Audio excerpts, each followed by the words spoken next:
I'm Mackenzie Reynolds, 34, founder of Nexus Technologies. When my father invited me to his 60th birthday dinner at Lou Bernardin, I thought, maybe, just maybe, things would be different this time. Despite building a billion-dollar company, I've always been the family disappointment. Especially to my brother, Jason. That night, they seated me alone, on the patio, while they celebrated inside. The patio is for failures, Jason sneered. Little did they know. My helicopter was about to land. Sometimes, life gives you the perfect opportunity to make a statement. If you've ever been underestimated by the people who should believe in you most, hit that subscribe button and give this video a thumbs up. Drop a comment and tell me, where are you watching from? And have you ever had a moment where you finally proved your worth to the people who doubted you?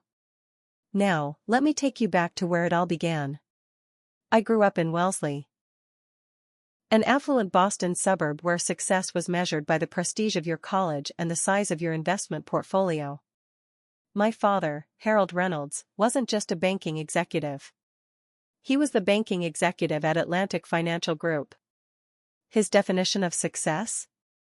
Harvard education, finance career, country club membership, and a sprawling colonial house in the right neighborhood. My mother, Elizabeth, played her part perfectly. The supportive banking wife who organized charity galas and tennis tournaments.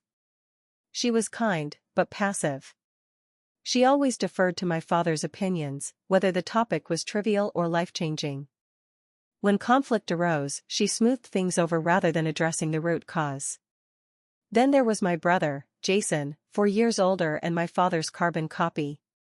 From childhood, he embraced the path laid out for him. Captain of the debate team. Summer internships at Dad's bank. Early admission to Harvard. He soaked up my father's approval like a sponge. And in return, he adopted every one of his values and prejudices. I was different from the beginning. While Jason played golf with Dad's colleagues' sons, I was taking apart our home computer to see how it worked. At 12, I coded my first program, a digital birthday card for Mom, with flowers that bloomed across the screen.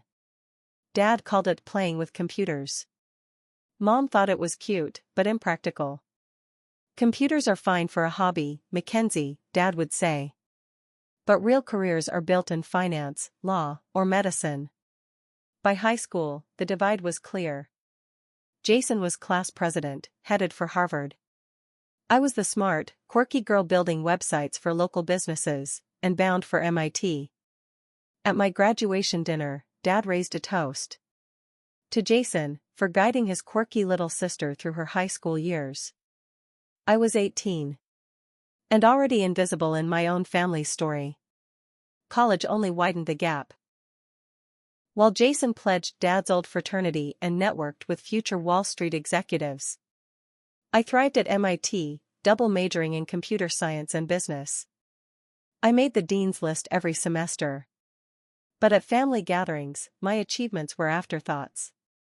MIT is a good engineering school, Dad would say to his friends. His tone implying it was a consolation prize for not getting into Harvard. The real break came after graduation. Jason went straight to Atlantic Financial, stepping into a VP position that, conveniently, opened up just as he graduated. I, on the other hand, turned down 6 corporate job offers to start Nexus Technologies with my roommate Stephanie and 2 classmates. Playing entrepreneur, Jason scoffed. It's a phase, she'll join the real world eventually. My parents' reactions were a mix of concern and confusion. Darling, wouldn't you rather get some experience at an established company first? Mom asked gently. Dad was more blunt. No, Reynolds has ever worked for a startup. We build careers at institutions. Those early years were brutal. While Jason bought his first Porsche and moved into a downtown condo, I was living in a cramped apartment with 3 roommates, eating ramen and working 18-hour days. At Christmas, Jason would flash his new Rolex. I'd try to explain our latest software breakthrough to blank stares around the dinner table. Something about apps, Dad would mutter vaguely when friends asked what I did. But the hardest part wasn't the work. It wasn't the struggle to raise capital or make payroll. It was the doubt. The constant, suffocating doubt. Radiating from my own family. Every holiday. Every birthday dinner. An exercise in quiet endurance. Jason's promotions were celebrated with champagne. When my company crossed our first million in revenue? But is it sustainable? Dad asked, brow furrowed. Mom tried to soften it. Not everyone can follow the traditional path. As if I had taken a shortcut. As if what I was doing was somehow less. Jason was cruder. Tech's just a bubble, he said, smug. When it bursts, there's always a desk for you in customer service at the bank. That was Jason's go-to line. 5 years in, Nexus had secured major funding and started gaining real traction. Jason simply found new angles for his disdain.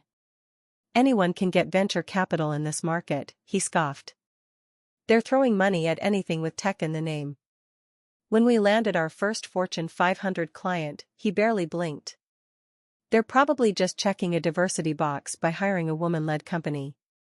Mom would always try to smooth it over, offering soft platitudes like, "Both of my children are so accomplished.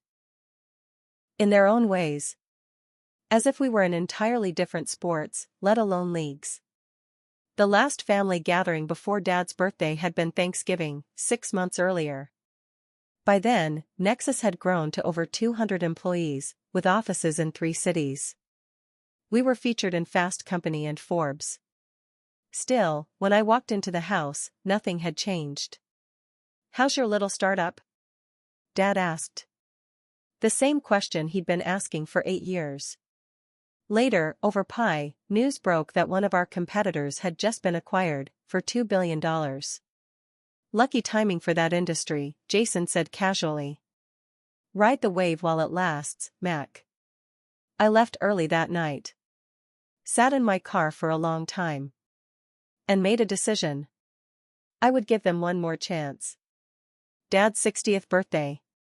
I'd show up, be gracious, and open the door to a different kind of relationship. But if nothing changed, I'd stop trying. I'd finally accept that my family might never see me clearly. And I would stop handing them the power to make me feel small. The invitation arrived in early May. A heavy cream card with gold embossing, Mom's signature touch. Black tie optional, it said, for dinner at Lou Bernardin. One of the most exclusive restaurants in the city. My name was penned in Mom's elegant handwriting. I called Stephanie the moment I opened it.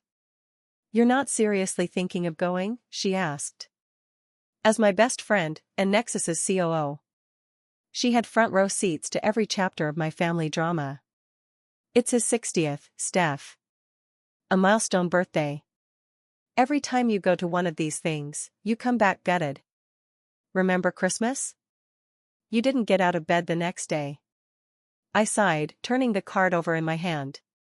This time might be different. Our latest valuation puts us at nearly $1 billion. They can't keep pretending I'm running some cute little side hustle. Stephanie didn't even pause. They've been pretending for years. Your brother could find you curing cancer and he'd still call it playing scientist. Despite her warnings, I decided to go. Maybe it was hope. Maybe it was some deeply rooted masochism. But I checked will attend on the RSVP card. And mailed it back. That same week, Nexus entered preliminary talks to acquire Datasphere. A data analytics firm that would perfectly complement our existing services. It was a $1.2 billion deal, our biggest move yet. But things got complicated. Tech giant, one of our larger competitors, started showing interest too. What began as a straightforward acquisition had all the signs of becoming a bidding war. Just as negotiations reached a critical point, our team scheduled an emergency board meeting. For the same weekend as Dad's birthday. "I can make both work," I insisted. Dinner was Saturday night. I'd prep with the team Friday, attend the dinner, and fly back for the meeting Sunday morning. In the weeks leading up to the party, I planned every detail. I bought a Valentino dress. Elegant enough for my parents' tastes, but structured and powerful enough for my own. For Dad's gift, I chose a rare first edition book on banking history. Thoughtful, but not desperate. A gesture, not a plea. Meanwhile, the Datasphere deal got messy. Negotiations intensified. My phone buzzed day and night. 3 days before the birthday dinner, I had my regular session with Dr. Watson, my therapist of 4 years. "What's your ideal outcome for this dinner?" she asked. I paused. Thought carefully. "Recognition," I said finally. "Not adoration. Not even approval, necessarily. Just recognition. That what I built matters." She nodded. "And if that doesn't happen?" "Then I stop hoping it ever will. I stop giving them the power to make me feel inadequate." That's a healthy boundary. We practiced responses for every possible scenario. If Jason made dismissive comments, I'd acknowledge, without defending. If Dad minimized my work, I'd change the subject. The goal wasn't confrontation. It was self-preservation. The day before the party, I flew to Boston. But instead of staying at my parents' house, as expected, I checked into the Four Seasons. I needed neutral ground. Somewhere to retreat to, if things went south. As I unpacked, Mom called. "Darling, we're so excited you're coming. It means the world to your father." "I'm looking forward to it," I said. I lied politely. "Jason and Amanda will be there." "Did you hear they're expecting?" "You'll be an aunt by Christmas." "That's wonderful news," I said, ignoring the familiar sting. Another milestone Jason had reached first. Another dinner conversation I wouldn't be part of. "And your father's partners will all be there, the Blakemores, the Sullivans, the Whittingtons." All people who knew Jason well. And me, hardly at all. That evening, as I reviewed acquisition documents in my hotel room, a text lit up my phone. "Thomas, CFO. Tech giant made direct overture to Datasphere board.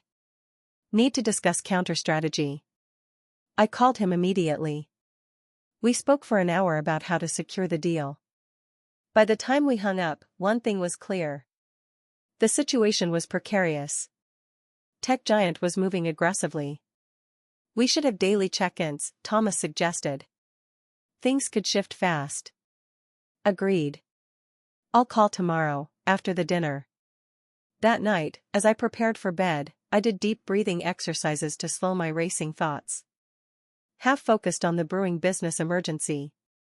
Half dreading the family dynamics waiting for me the next day. In the morning, more texts. Datasphere's CEO wanted to speak with me directly. Tech giant had upped their informal offer. Our legal team needed guidance. How far were we willing to go? I handled what I could before getting ready for the dinner. Doing my best to compartmentalize boardroom anxiety from family dread. As I applied my makeup with practiced precision, I gave myself a final pep talk in the mirror. "You are the founder and CEO of a company valued at nearly $1 billion. You employ hundreds of people. You're about to close the biggest acquisition in your industry this year. Nothing said over dinner can take that away." I almost believed it. Lou Bernardine glowed with understated elegance as my taxi pulled up precisely at 7 p.m. The restaurant occupied the ground floor of a sleek midtown building. Its entrance marked by a discreet sign and an attentive doorman. "Good evening, Ms. Reynolds," the valet said as I stepped out. His recognition startled me, until I realized he'd probably just read my name from the reservation list. "You're the Nexus Technologies founder, right? I read about you in Business Insider last month. Amazing what you've built." I thanked him, momentarily bolstered. At least someone in New York recognized my accomplishments. Inside, the maitre d' greeted me with professional charm. "Ah yes, Ms. Reynolds. For the Harold Reynolds party. They've already been seated. Please follow me." As we passed through the main dining room, I spotted them immediately. My family occupied the largest table in the center of the restaurant. The power position, as Dad would call it. I saw the back of Jason's head. His arm draped around Amanda's shoulders. Mom was laughing at something one of Dad's partners said. Dad sat at the head of the table, every bit the patriarch celebrating 6 decades of success. But the maitre d' didn't lead me toward them. He veered right, toward a side door. I believe my family is seated there, I said, pointing to the main table. He looked uncomfortable. I have specific instructions regarding your seating, Ms. Reynolds. Please, this way. Confusion gave way to dawning comprehension. As he led me through glass doors and out onto the patio. A single small table had been set in the corner, partially blocked by a large potted plant. From this position, I could barely see my family through the windows. There must be some mistake, I said. I'm sorry, but I was told explicitly, by Mr. Reynolds. The younger Mr. Reynolds. That you were to be seated on the patio. As I stood there, trying to process what I was hearing. The door opened. Jason emerged, champagne flute in hand. There you are, Mac. Glad you could make it. His smile didn't reach his eyes. Why am I seated out here alone, Jason? He shrugged. Space constraints. Dad invited more partners than expected. The patio is. He paused, took a slow, deliberate sip of champagne. 4 failures. We need the main table for people who matter. The casual cruelty was breathtaking. Even after years of his dismissal. This public humiliation felt like a new low. This is Dad's birthday dinner. I should be seated with the family. Mom suggested that, he acknowledged. But Dad thought it would be easier this way. His colleagues want to talk about the new merger. Didn't want to bore you with real business talk. Before I could reply, Mom appeared at Jason's side. Her expression was a familiar mix of guilt and conflict. Mackenzie, darling, you're here. She leaned in to air-kiss my cheeks. I'm so sorry about the seating. I tried to tell your father it wasn't right. But you know how he gets when arrangements are already made. She was doing what she always did. Apologizing without ever actually changing anything. It's fine, Mom, I lied. I'm used to being an afterthought. Her face fell. Don't say that, sweetheart. We're so glad you came. I'll come sit with you after the appetizers. We both knew she wouldn't. The waiter assigned to the patio looked quietly horrified on my behalf. Would you like something to drink, Ms. Reynolds? He asked gently. The most expensive bottle of Bordeaux you have, I replied. If I'm going to be exiled, I might as well run up Dad's tab. As I settled into my solitary table, I had a perfect view of the celebration through the glass. Dad stood now, raising a toast. Everyone looked rapt. The perfect audience for the Harold Reynolds show. Jason sat at his right hand. The Crown Prince. Mom beamed at her husband with practiced adoration. I picked at my sea bass and sipped my $900 wine. Watching the tableau of family happiness play out without me. Periodically, Mom glanced over at me, guilt flickering across her face, but she made no move to join me. At one point, one of Dad's partners seemed to ask about me. I saw him gesture toward the patio. Dad responded with a brief comment and a dismissive wave that clearly ended the conversation. The patio had only 2 other occupied tables, both couples clearly displeased to be seated outside, despite the warm summer evening. They threw curious glances my way, probably wondering what I'd done to warrant solitary confinement. I considered leaving. Each minute that passed underscored how little my presence meant. And I had a legitimate excuse, Datasphere needed attention. I could have walked out, returned to the hotel, and focused on actual problems instead of enduring this ceremonial humiliation. But pride kept me in my seat. Leaving would give Jason the satisfaction of having driven me away. At minimum, I would stay through the main course. Maintain dignity. Make a graceful exit. I was picking at dessert, a chocolate souffle that tasted like ash, when the vibration of my phone broke through the haze. It buzzed relentlessly in my clutch. 3 texts from Thomas.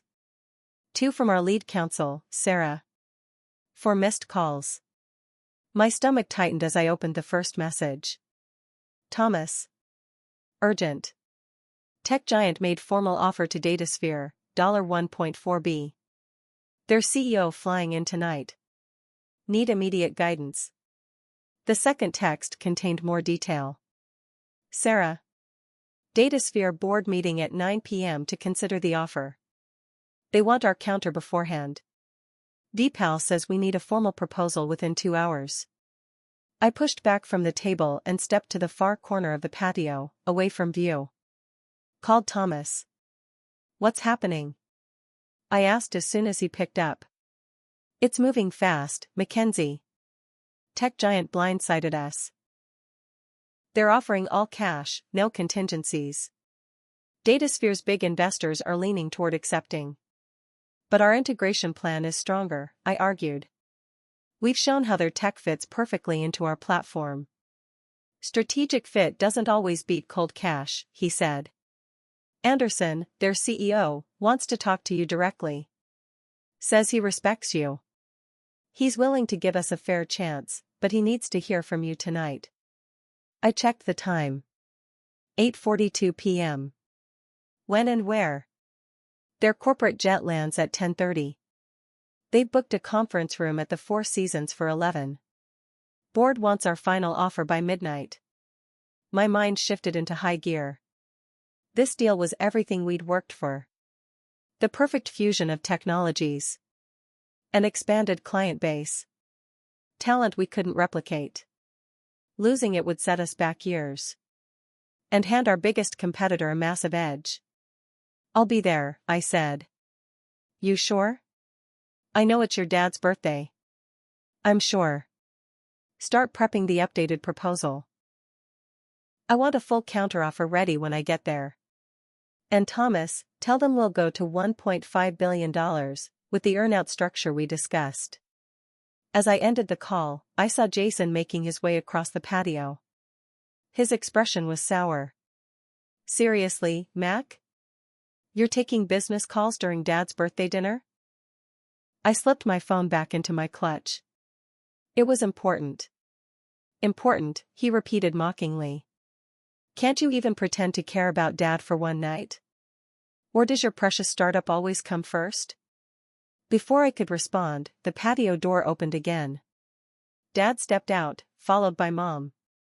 Their expressions told me Jason had already briefed them.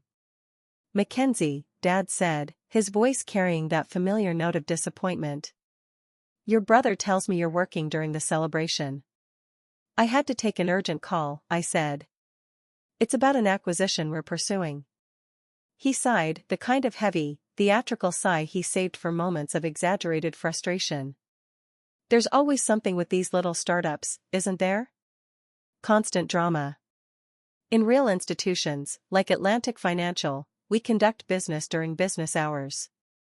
8 years. 8 years building my company from scratch, and he still called it a little startup. The dismissal stung. As it always had. It's a $1.5 billion acquisition, Dad. That's hardly little. He waved away the number like it was imaginary. Well, whatever it is, I'm sure it can wait until tomorrow. Tonight is about family. The irony of him saying that, while I was seated outside like an afterthought, was apparently lost on him. Mom gently touched his arm. Harold, perhaps Mackenzie's work really is urgent. More urgent than her father's 60th birthday? I doubt it. He turned back to me. This is exactly why I've always had concerns about your career path, Mackenzie. No stability. No structure. Always chasing the next shiny object. As he spoke, my phone vibrated again. A new text from Sarah. Datasphere CEO asked specifically if you'll be at the meeting. Says decision hinges on direct conversation with you. In that moment, everything crystallized. On one side, a father who'd never respected my choices. Who'd had me seated outside like an embarrassing secret? On the other, a billion-dollar company I'd built from nothing. People who relied on me. People who respected me. People who needed me, not just my name on a place card. I have to go, I said, rising from my seat. Go? Dad's eyebrows lifted. You can't leave in the middle of my birthday dinner. I'm not in the middle of your dinner, Dad. I'm on the periphery. Exactly where you put me. And yes, I have to go. Our company is finalizing the largest acquisition in our industry this year. And I need to be there.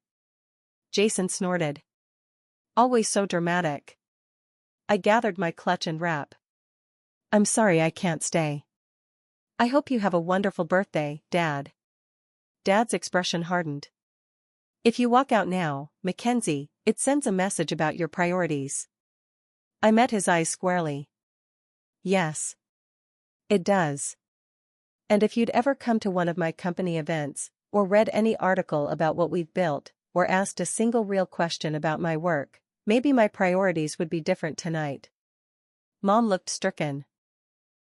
Mackenzie, please. It's okay, Mom. I'm not angry.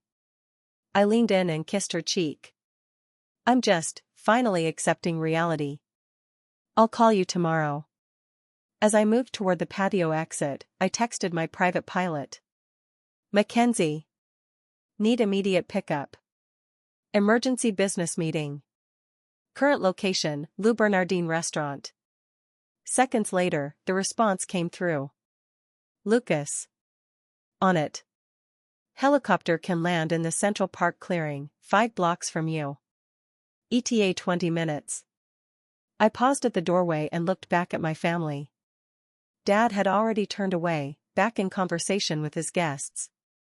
Jason was whispering something to Mom, who stood frozen, torn between following me and staying with him. Neither of them called after me. As I stepped through the restaurant and into the warm summer night, I took a long, steadying breath. For the first time in hours, I felt like I could breathe. My phone buzzed again, messages from my team. Updates. Progress. Gratitude. I smiled as I read them. These were people who respected me. Who knew what I brought to the table. Who didn't need convincing. Mackenzie. Perfect. I'm heading to the park now. As I walked briskly down the sidewalk, I felt something strange, a kind of lightness. I'd made my decision. And there was no turning back. Whatever happened next, I would face it not as Harold Reynolds' disappointing daughter, but as the CEO of Nexus Technologies. I had just reached the edge of Central Park when I heard it. The unmistakable whump whump whump of rotor blades cutting through the air. Several pedestrians stopped, heads tilted upward, pointing as the sound grew louder. Lucas was nothing if not efficient. He'd likely been nearby already, maybe running maintenance at the Manhattan helipad. The sleek black helicopter came into view, the Nexus logo glowing blue on its side. Navigation lights blinked as it approached from the south, a shadow streaking across the dusky sky. For a second, I nearly laughed.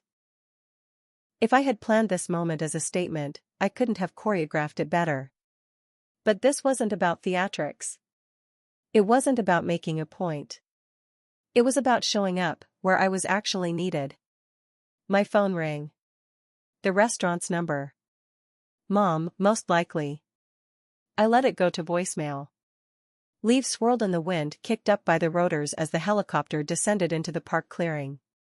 Onlookers gathered, phones out, hair whipped around their faces. Lucas was setting the bird down with surgical precision. Another call came in. Jason. This time, I answered. What the hell are you doing? He demanded, his voice barely audible over the background noise. Heading to a business meeting, I said. Like I told you. There's a helicopter landing in the park. With your company logo on it. Are you serious? That would be my ride. His stunned silence stretched for several seconds. I could almost see him blinking. You're sending a helicopter to Dad's birthday dinner. Are you out of your mind? No. I'm sending a helicopter to pick me up for an urgent meeting about $1 billion acquisition. Dad's dinner is just coincidental. Everyone's at the window watching. You're making a scene. I'm handling a business emergency efficiently. Interpret it however you like. I ended the call. At the edge of the park, Nexus Security had already established a perimeter. A few guards kept the onlookers at bay, clearing a path through the gathering crowd. The helicopter looked almost cinematic, its dark hull gleaming, the Nexus logo lit against the night, the engine still humming with quiet authority. My phone buzzed again. More messages, Jason. One from Mom. Even one from Dad. I ignored them all. This moment wasn't about them anymore. As I approached the aircraft, I glanced over my shoulder. From several blocks away, I could still see the upper floor windows of Le Bernardin. Sure enough, faces were pressed against the glass. Silhouettes of the dinner party, champagne flutes in hand, watching the scene unfold.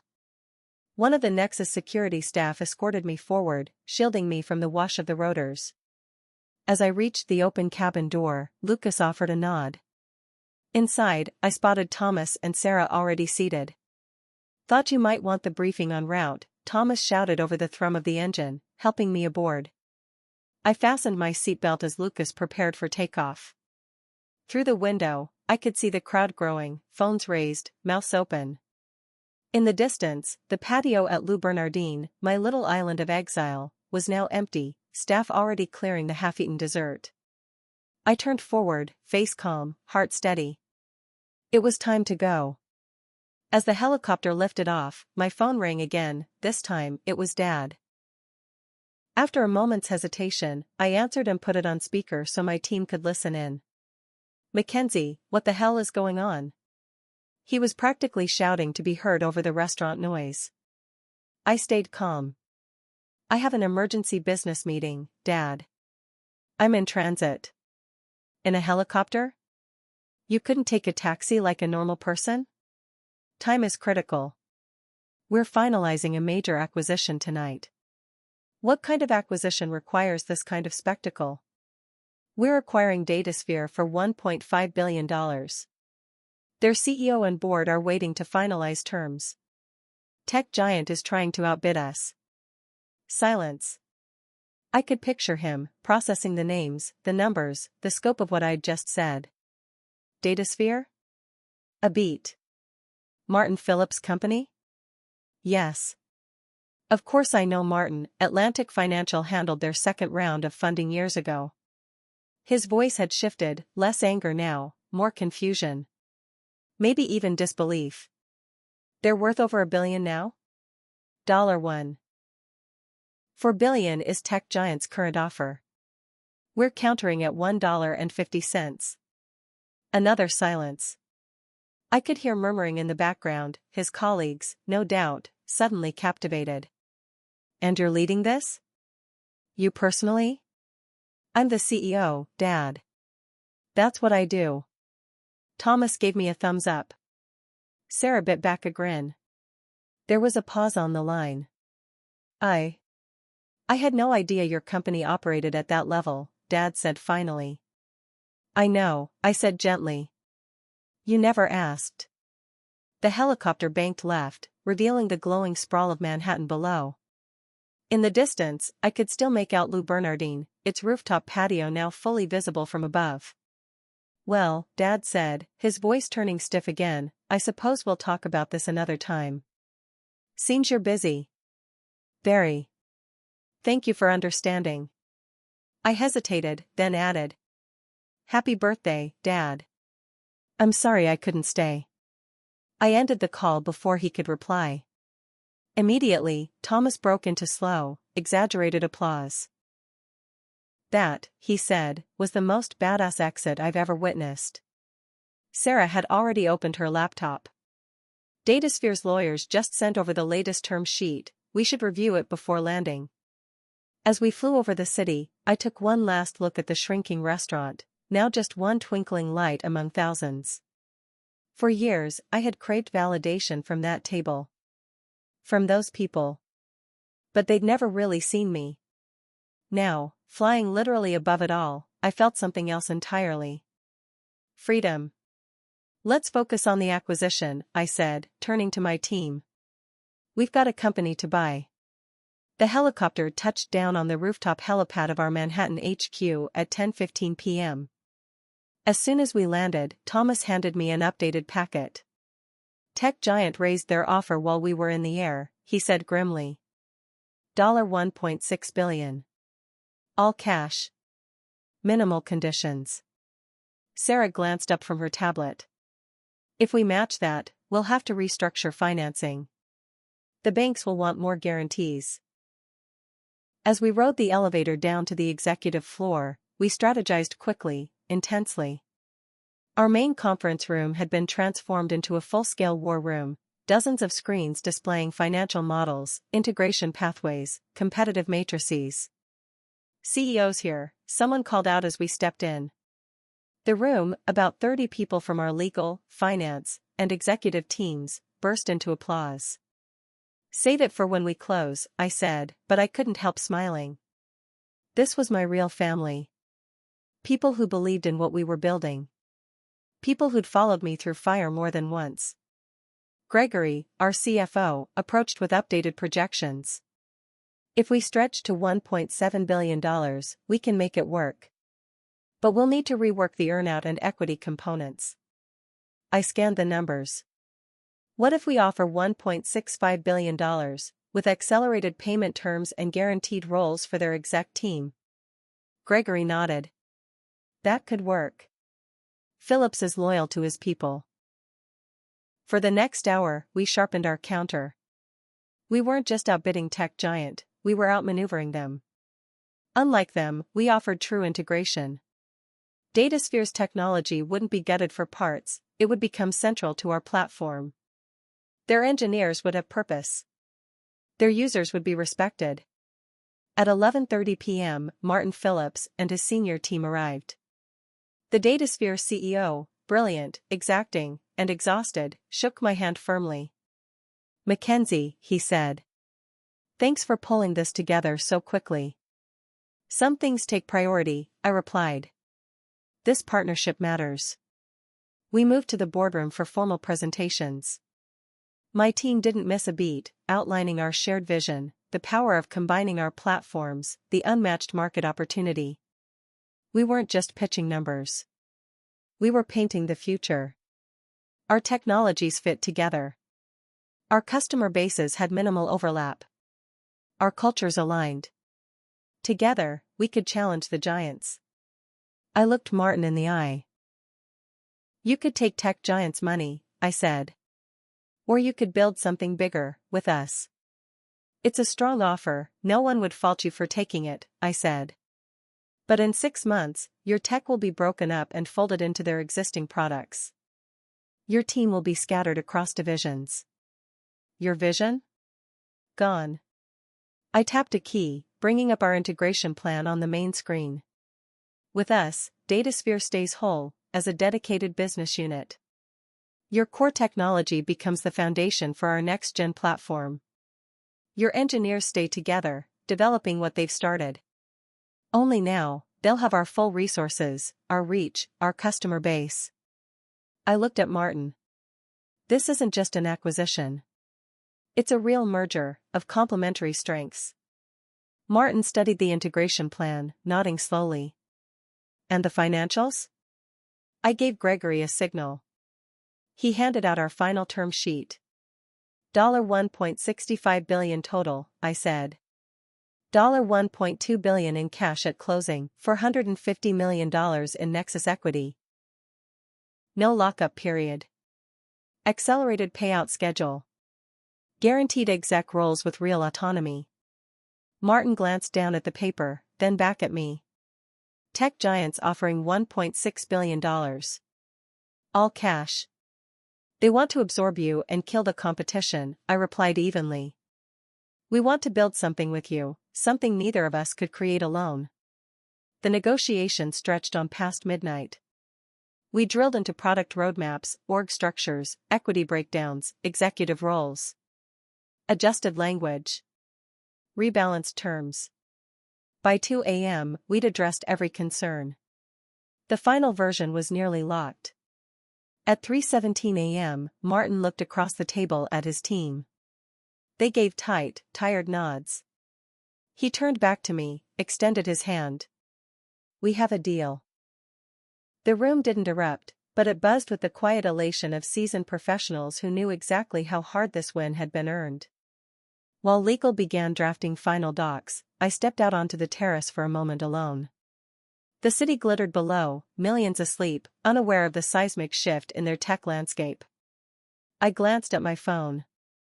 Silenced since negotiations began, it now showed a string of missed calls and texts from my family. I didn't open them. Not yet. At 9 a.m., the deal was formalized. We held a joint press conference in the Nexus lobby. Cameras flashed as Martin and I stood side by side, shaking hands beneath our two logos. "This strategic combination creates a new force in the industry," I told reporters. "Together, Nexus and Datasphere will deliver innovations neither could achieve alone." The business press had a field day. "Family dinner to billion-dollar deal," read Bloomberg's headline. "Reynolds' dramatic exit leads to year's biggest tech acquisition." The Wall Street Journal went with, "Nexus CEO leaves father's birthday dinner for billion-dollar deal, via helicopter." Our stock jumped 12% at market open. Analysts called the deal a masterstroke, strategically aligned, decisively executed, and a major blow to tech giant. By noon, I was getting messages from board members, major investors, even a few competitors: congratulations, respect, admiration. Only one message came from my family. It was from Mom. "We need to talk. Your father is very upset, but also confused. Call when you can." After the final press briefing, I returned to my hotel. The adrenaline was fading fast. In the quiet of my suite, I let myself feel it all: the restaurant, the helicopter, the negotiations, the win.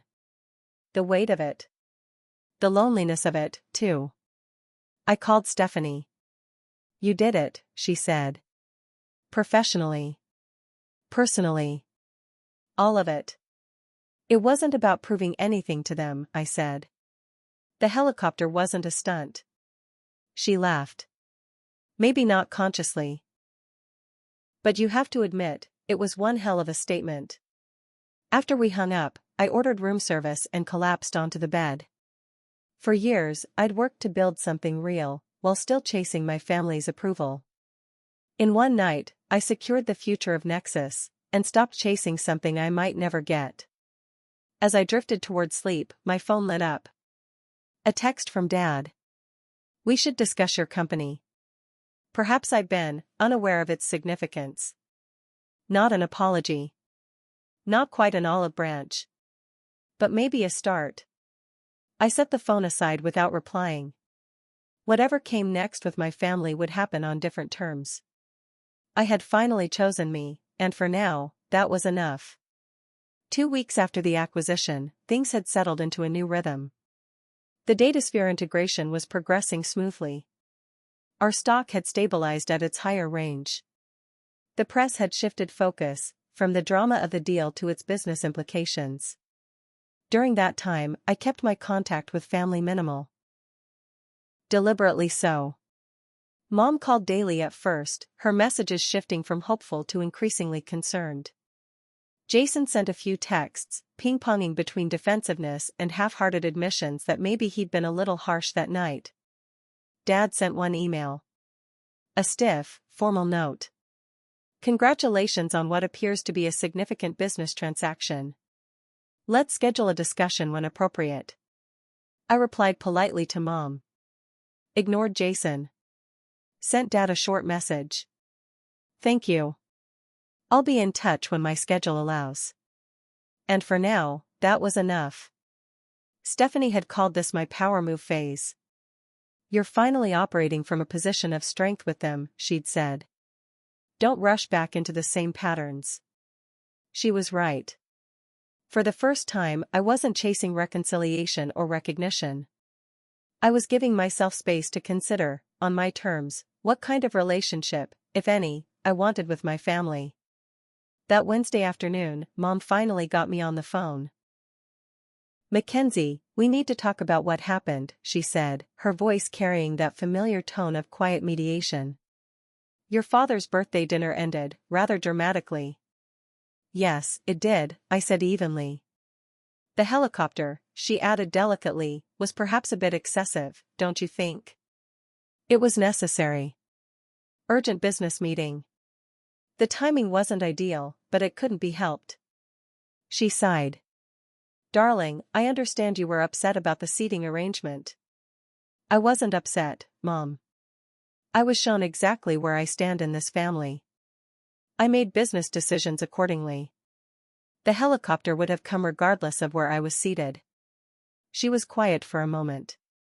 "Your father's been processing things. The Wall Street Journal article, the calls from his colleagues, he's been hearing about the acquisition." So that was it. His renewed interest wasn't about me, it was about others finally recognizing me. "I'm glad he's staying informed," I said neutrally. She paused. "Could we have lunch? Just us? I think we should talk, face to face." I considered saying no. But avoidance had never solved much. Friday. Le Quotidien. Near my office. Noon. Friday arrived, clear and crisp. Mom was already seated at an outdoor table, dressed more casually than usual, slacks and a blouse instead of her usual country club polish. She looked unsure, fidgeting with her water glass. "You look well," she said as I Saturday, "success suits you." "Thank you. How have you been?" "Oh, managing," she said. "Your father's been difficult since the birthday. Not just about you, about everything." She twisted her napkin, then looked up. "Mackenzie, I owe you an apology." That stopped me. In 34 years, I'd heard my mother apologize maybe twice. "I should have insisted you sit with us," she continued. "I knew it was wrong. But I didn't want to upset your father. Or Jason. I took the easy way out, as I've done too many times." I nodded, letting her speak. "When I saw that helicopter land," she said softly, "it was like seeing you for the first time. Not just as my daughter who chose a different path, but as this formidable woman. A leader. Someone who commands respect." She looked down at her hands. "I realized how little I know about your life. Your world. Your accomplishments. You could have asked. Anytime. In the last 8 years. I told myself I was respecting your independence. But the truth is, I didn't understand your world, so I didn't try to engage with it." She reached across the table. "I want to do better. I want to actually know my daughter." Her sincerity felt real. "I'd like that, Mom." As lunch continued, she asked real questions, about Nexus, about the acquisition, about my daily work. Maybe the first real conversation we'd ever had about my career. Toward the end, she hesitated again. "Your father won't admit it directly, but he was stunned by the scale of what you're doing. He looked up Nexus's valuation after you left. He had no idea. He never wanted to know. But that's changing. Is he proud?" "In his way. He just doesn't know how to show it. After years of dismissing your choices, it's not easy for him." "Has he actually said he was wrong?" She smiled wryly. "You know your father.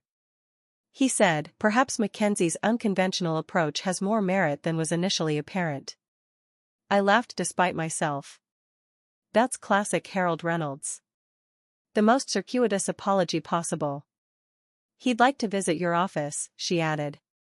"See what you've built. Firsthand." I didn't answer right away. "I'll think about it." In the weeks that followed, I set new boundaries. Clear ones. I declined the usual Sunday dinners, but agreed to occasional weekday lunches with Mom. I replied to Dad's emails, briefly, but didn't initiate. I ignored Jason completely, until he sent a clumsy, but seemingly sincere apology. After that, I kept things polite. Distant. Meanwhile, I poured my energy into the people who had actually shown up for me. Stephanie. My co-founders. Our early employees. Friends who had cheered for me when my family hadn't. A month after the acquisition, I hosted a dinner party at my apartment for this chosen family. We toasted not just to the deal, but to each other. The ones who saw me, always had. To people who see us clearly, Stephanie said, raising her glass. Laughter and knowing looks echoed around the table. The next morning, my assistant buzzed. Your father is here. No appointment. I took a deep breath. Send him in. He entered with noticeable hesitation, taking in the floor-to-ceiling windows, the awards on the walls, the sweeping city view. Impressive, he said, gesturing around. Very impressive. Thank you. What brings you here, Dad? He sat across from me, visibly uncomfortable. I've been reflecting. On the birthday dinner. The acquisition. The way I've viewed your career. I said nothing, letting him have the space. I've followed a certain path my whole life, he began, slowly. Harvard. Banking.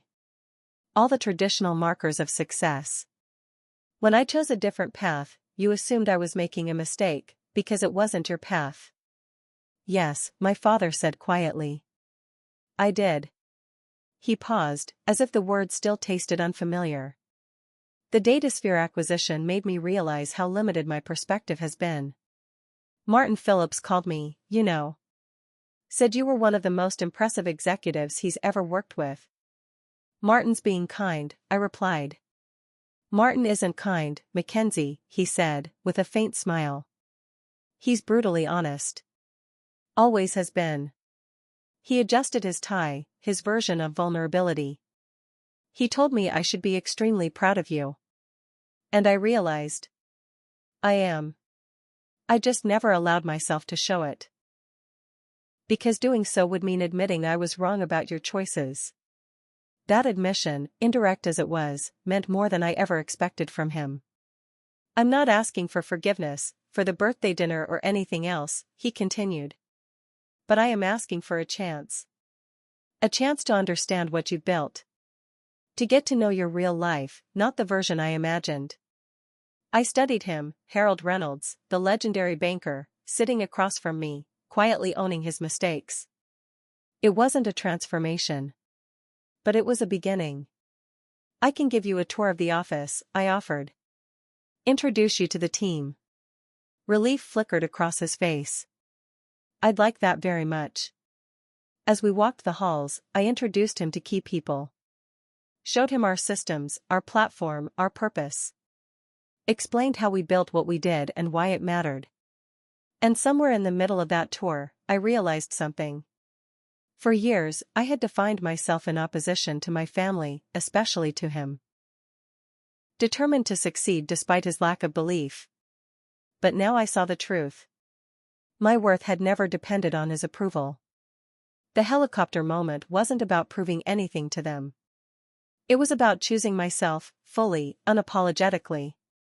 The shift in my family's view? That was a side effect. Not the goal. In the months that followed, we built something new. Not the fairy tale version of a family. But a functional, respectful relationship between adults. Jason stayed distant, occasionally polite. Mom became more present, genuinely curious, for the first time. Dad made hesitant, clumsy efforts to understand my world. Sometimes he succeeded. Sometimes he slipped into old habits. But he tried. Meanwhile, I created new traditions, ones that reflected who I actually was. Quarterly retreats with the friends who truly saw me. Mentorship programs for young women in tech. Celebrations that marked product launches and milestones as the life events they were. The Datasphere deal transformed Nexus, launching us into the top tier of tech. When we rang the bell at our IPO the following year, I stood on that stage and looked out at a sea of faces who had believed in me all along. And I thought of that lonely patio table. That night hadn't really been about a helicopter or a dramatic exit, though they made for a good headline. It was about years of quiet, determined work. Building something real. And finally understanding that my worth didn't require anyone else's recognition. Family relationships are complicated.